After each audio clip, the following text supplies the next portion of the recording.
Hello, good morning. This is my 15th lecture for this August month, and in 14th lecture I have sent you some numericals based on the concept of reflection of sound or echo or radars. And we also saw, I have also selected some more numericals based on the radar, laser and other numericals. So I selected 4-5 numericals और इन numericals के अंदर हम लोग क्या करेंगे, ये numericals solve करेंगे। 2-3 concept मैं आप लोगों को पहले बता देता हूँ। पहली चीज़ तो ये है कि हम लोग इसके अंदर सोनार और सोनार के अंदर हम लोग अल्ट्रासोनिक वेव यूज़ करते हैं या अल्ट्रासोनिक साउंड वेव यूज़ करते हैं। इसकी स्पीड साउंड की स्पीड के बराबर होती है। साउंड्स के अंदर इंफ्रासोनिक साउंड वेव हो, चाहे अल्ट्रासोनिक साउंड वेव हो, चाहे ऑडिबल साउंड वेव हो, ये तीनों ही टाइप के जो साउंड वेव्स होती है इनकी स्पीड सब जगह पर सेम होती है। एयर के अंदर 0 डिग्री सेल्सियस पर इनकी स्पीड होती है 331 मीटर पर सेकंड। वाटर के अंदर होती है 1450 मीटर पर सेकंड। सोनार के अंदर भी यही स्पीड हम लोग यूज़ करेंगे और एको के अंदर भी यही स्पीड्स हम लोग यूज़ करते हैं। और उसके बाद हमारे पास दूसरी चीज़ आती है रडार, लेज़र। तो रडार और लेज़र के अंदर, रडार के अंदर हम लोग माइक्रोवेव, रेडियो वेव यूज़ करते हैं, दोनों की फ्रीक्वेंसीज करीब करीब इक्वल होती है। तो इसके अंदर ये जो रडार के अंदर हम लोग जो रेडियो वेव या माइक्रोवेव यूज़ करते हैं इनको बोलते हैं हम लोग इलेक्ट्रोमैग्नेटिक वेव। इनको ट्रैवल करने के लिए किसी भी तरह के कोई मीडियम की ज़रूरत नहीं पड़ती है। ये स्पेस के अंदर भी ट्रैवल करते हैं और मीडियम में अगर कहीं कोई वैक्यूम वगैरह के अंदर भी ये फ्रिक्वेंटली ट्रैवल करते हैं। इलेक्ट्रोमैग्नेटिक वेव्स के अंदर हमारे पास करीब 7 टाइप्स की वेव्स होती है। पहली आती है रेडियो वेव, दूसरी आती है माइक्रोवेव, तीसरी आती है आपके पास इंफ्रारेड रेडिएशंस, चौथी आती है आपके पास विजिबल रेडिएशन जो हम लोग देखते हैं, वो जो लाइट वगैरह जो हम लोग जितनी भी तरह की लाइट देखते हैं सब विजिबल रेडिएशन रेंज के अंदर आती है।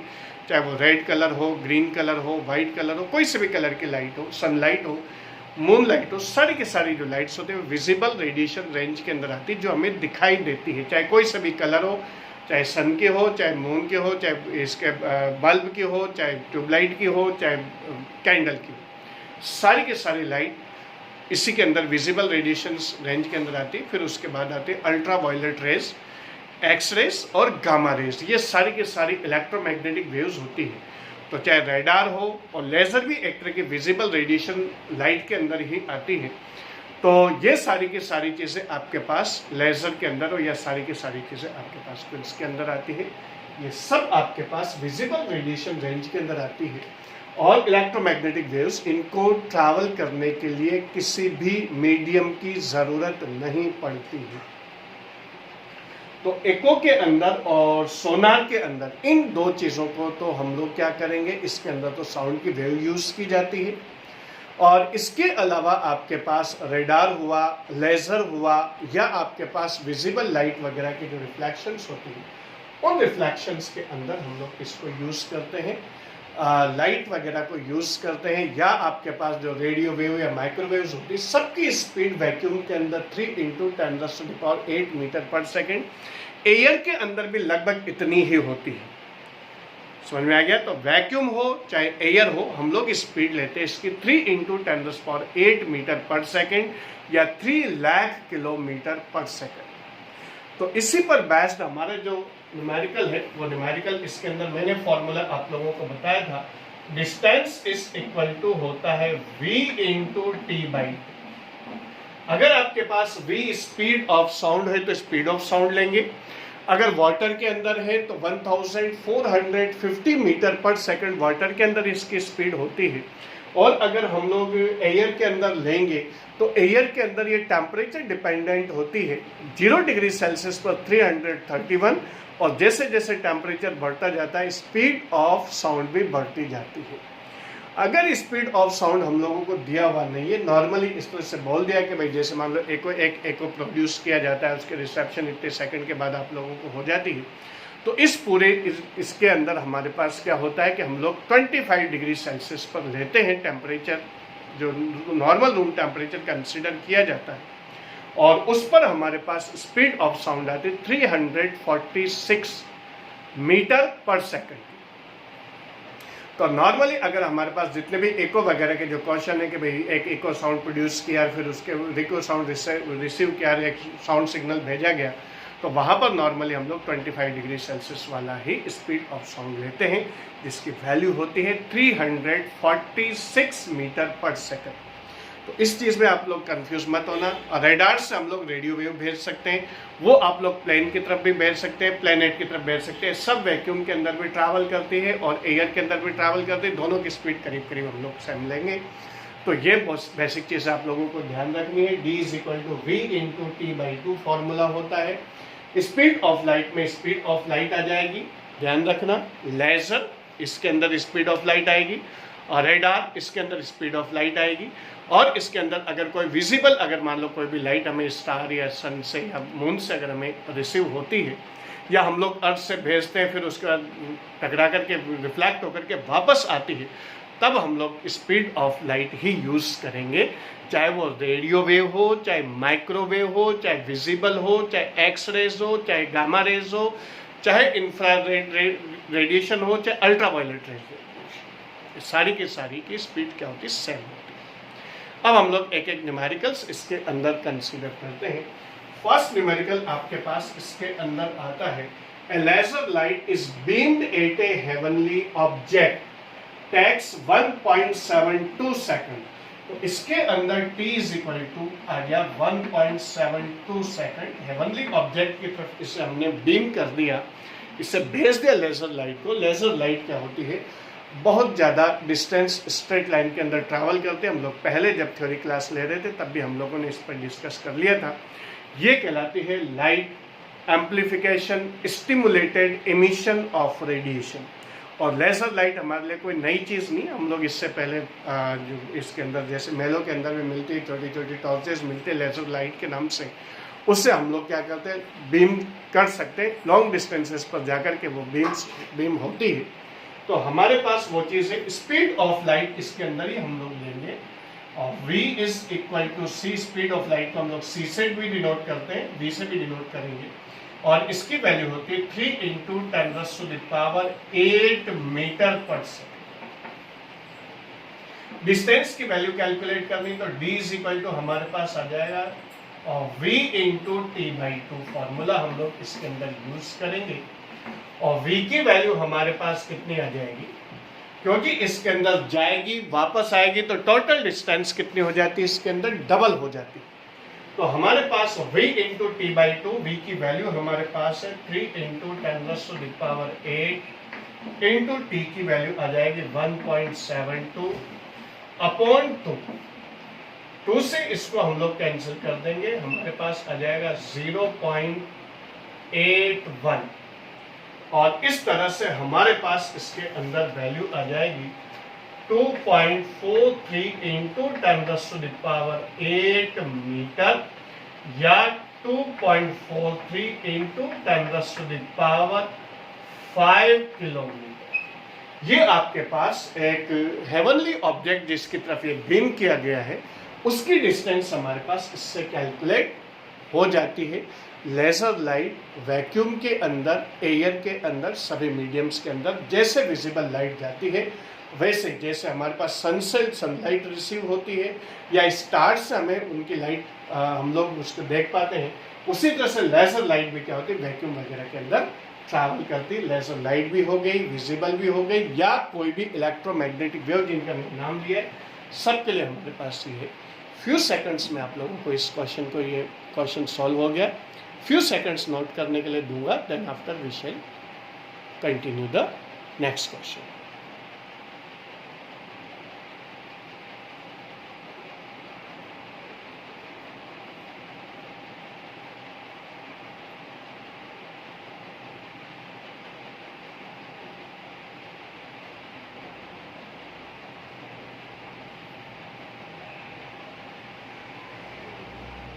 Okay, now we move to second question. और इस सेकंड क्वेश्चन के अंदर हमारे पास क्या है, सेकंड क्वेश्चन हमारे पास आ गया सॉल्यूशन ऑफ सेकंड क्वेश्चन। और इसके अंदर हमारे पास आएगा time delay between generation of a prop from Sonar. Sonar device से हमने एक प्रॉप डाला और इसके अंदर हमारे पास क्या होता है, क्योंकि सोनार जो डिवाइस है उससे क्या डालते हैं हम लोग, अल्ट्रासोनिक साउंड डालते हैं।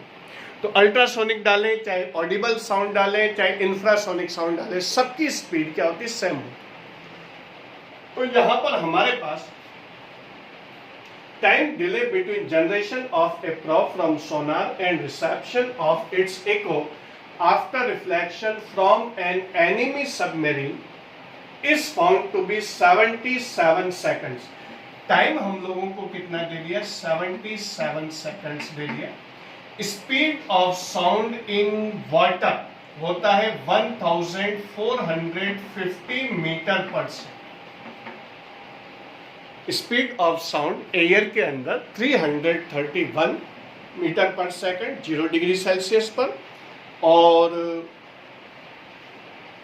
25 डिग्री सेल्सियस पर। अगर 0 डिग्री सेल्सियस पर कैलकुलेट नहीं कर रहे हम लोग, नॉर्मली टेम्परेचर के बारे में नहीं बताया जा रहा, तो हम लोग इसके बारे में किसकी कैलकुलेट करेंगे, 25 डिग्री सेल्सियस के लिए करेंगे, जिसकी वैल्यू होती है 346। वाटर के अंदर खासतौर से इसके अंदर हमारे पास सोनार वगैरह केस में यही केस कंसिडर करते हैं। वाटर के अंदर इसकी स्पीड होती है 1450 मीटर पर सेकंड। डिस्टेंस कैलकुलेट करने अपन को एनिमी की, फॉर्मूला सबका सेम रहेगा, v into T by T. और v की वैल्यू हमारे पास आ जाएगी 1450, t की वैल्यू आ गई 77 अपॉन 2। तो ये हमारे पास आ जाएगा 725 मीटर और 77। तो 725 को जब हम लोग 77 से मल्टीप्लाई करेंगे तो हमारे पास आंसर आएगा 77 को 725 से जब हम लोग मल्टीप्लाई करते हैं तो हमारे पास आएगा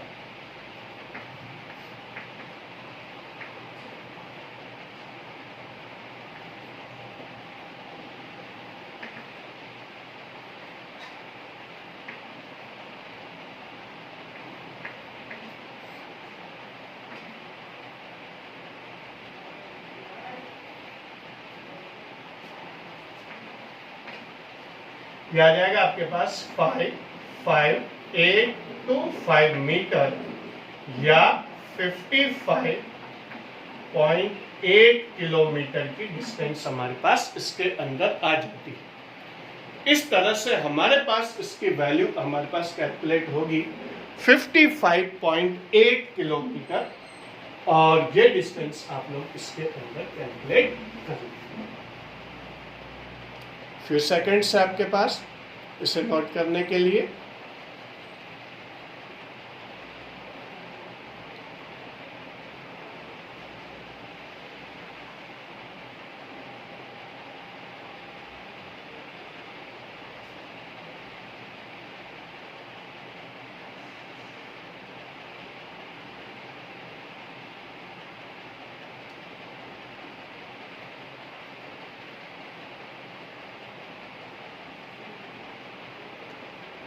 ओके, नेक्स्ट क्वेश्चन है हमारे पास, क्वेश्चन नंबर 3 है हमारे पास। फॉर्मूला सबके अंदर यही रहेगा क्योंकि ये सब रिफ्लेक्शन पर बेस्ड ही है, केवल हमारे पास क्या है। अब आता है हमारे पास solution 3, numerical number 3 solution. What is the distance in kilometre of a quasar. Quasar का मतलब होता है farthest object from the earth, उसको हम लोग क्वासर के नाम से जानते हैं, और इसी से हम लोग साइज ऑफ यूनिवर्स के बारे में अंदाजा लगाते हैं। And it's from which light takes 3 billion years. 3 billion years light आने में लगती है, इससे ज्यादा भी हो सकता है। तो हमारे पास 3 बिलियन ईयर्स हो जाएगा। तो सबसे पहली चीज तो टाइम कितना लगा आपके पास, टाइम लगा आपके पास 3 बिलियन ईयर्स बिलियन ईयर्स का मतलब होता है 10⁻⁹, तो 3 इंटू 10⁻⁹ ईयर्स इसके अंदर आ जाएगा आपके पास। इन ईयर्स को हमारे पास क्या हो जाएगा कि जब हम लोगों के पास ये ईयर्स के अंदर आ गए, अब स्पीड या डिस्टेंस हम लोग इसके अंदर जो कैलकुलेट करेंगे, तो स्पीड ऑफ लाइट हमारे पास v इज इक्वल टू आ जाएगा 3 इंटू 10⁸ मीटर पर सेकेंड। ये आपके पास स्पीड आ गई, क्योंकि यहां पर क्वासर से जो ऑब्जेक्ट आ रहा है, अर्थ से हम लोग बीम नहीं कर रहे उसको, वहां ऑब्जेक्ट से टकरा करके नहीं आ रहा, तो यहां पर हम लोग वो फॉर्मूला काम में नहीं लेंगे d is equal to V T by two. हम लोग d इज इक्वल टू क्या लेंगे, v इंटू टी लेंगे बस। d इज इक्वल टू कितना लेंगे, और v इंटू टी ही लिया जाएगा, और नहीं लेंगे हम लोग। तो हमारे पास यहाँ पर डिस्टेंस, जहां पर केवल रिफ्लेक्शन आ रहा हो, चाहे वो लेजर के थ्रू आए, चाहे सोनार के थ्रू आए, चाहे इको के थ्रू आए, या किसी और उससे रेडार के थ्रू आए, तब तो अगर मान लो रिफ्लेक्शन अगर हमारे सामने आ रहा है, तब तो हम लोग क्या करेंगे, v/2 वाला फॉर्मूला लगाएंगे। अदरवाइज यहाँ पर डिस्टेंस कैलकुलेट करने के लिए हमारे पास क्या आ जाएगा, v इंटू टी, और v की वैल्यू हमारे पास क्या आ जाएगी, 3 इंटू 10⁸ आ गया। t की वैल्यू हमारे पास है 3 इंटू 10⁹ ईयर्स आ गया हमारे पास। इन ईयर्स को हमें किसके अंदर कन्वर्ट करना है, सेकंड्स के अंदर कन्वर्ट करना है। तो आपके पास 1 ईयर के अंदर आ जाएगा 365 डेज, फिर 1 डे के अंदर 24 आवर्स, फिर उसके बाद 1 आवर में 60 मिनट और 1 मिनट में 60 सेकंड। ये वाली वैल्यू आपके पास इसके अंदर आती है, और जब इसे हम लोग सॉल्व करेंगे तो हमारे पास वैल्यू आ जाएगी करीब करीब 2.43 इंटू 10⁸ 8, 2.84 इंटू 10⁻⁴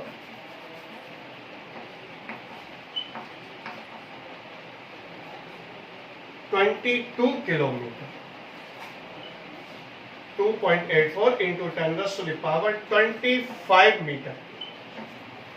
तो हम लोग जो बताते हैं कि भाई साइज ऑफ यूनिवर्स जो आती है वो 10⁻25 मीटर की रेंज में आती है, वो इसी से निकलती है। क्योंकि हमारी अर्थ पर ऐसे बहुत सारे स्टार्स हैं जिनसे आने वाली लाइट को अर्थ पर आने में क्या होता है, 3 to 5 बिलियन ईयर्स का टाइम लगता है। तो इस वजह से हमारे पास क्या होगा कि ये जो range of size of universe आती है वो करीब करीब कितनी आती है, 10⁻25 मीटर आती है। तो वो इस तरह से हम लोग इसको कैलकुलेट करते हैं। तो ये आपके पास क्वेश्चन नंबर 3 का न्यूमेरिकल हुआ, और फ्यू सेकंड्स आपको नोट करने के लिए।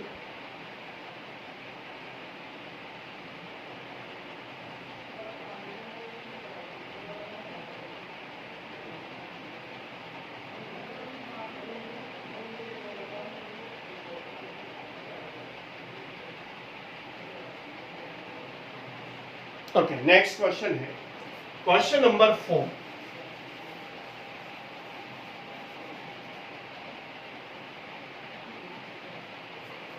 रडार सिग्नल जो रेडियो वेव या माइक्रोवेव बीम करता है, रेडियो वेव माइक्रोवेव करीब करीब दोनों की फ्रीक्वेंसी सेम होती है, is beamed towards a plane, plane की तरफ है, आप प्लेनेट की तरफ भी बीम कर सकते हैं क्योंकि लॉन्ग डिस्टेंसेस ट्रैवल कर जाती है। And its echo is received in 4 milliseconds. Time दे दिया आपको 4 मिलीसेकंड। 4 मिलीसेकंड, मिलीसेकंड का मतलब होता है 10⁻⁻3। तो 4 इंटू 10⁻⁻3 सेकंड्स आ गया। स्पीड ऑफ माइक्रोवेव ले लो, चाहे रेडियो वेव ले लो, चाहे स्पीड ऑफ लाइट ले लो, एक ही रहेगा, 3 इंटू 10⁸ मीटर पर सेकंड। और किलोमीटर्स में लेना चाहे तो 3 इंटू 10⁵ किलोमीटर पर सेकंड। डिस्टेंस कैलकुलेट करनी, d इज इक्वल टू हमारे पास कितना आ जाएगा, v इंटू टी बाई, और v की वैल्यू पुट करेंगे 3 इंटू 10⁸ इंटू टी की वैल्यू पुट करेंगे हम लोग 4 इंटू 10⁻³ अपॉन 2। तो हमारे पास आ जाएगा 6 इंटू 10⁵ मीटर या 600 किलोमीटर हमारे पास इसका आंसर आ जाएगा। तो प्लेन की डिस्टेंस आपके पास इसके अंदर 600 किलोमीटर की डिस्टेंस इसमें आएगी। फ्यू सेकंड्स आप लोगों के नोट करने के लिए।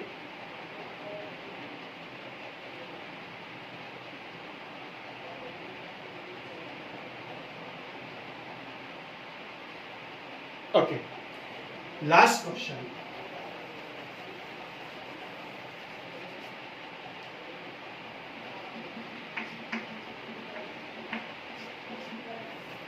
An echo can be beamed at minimum interval of time 0.1.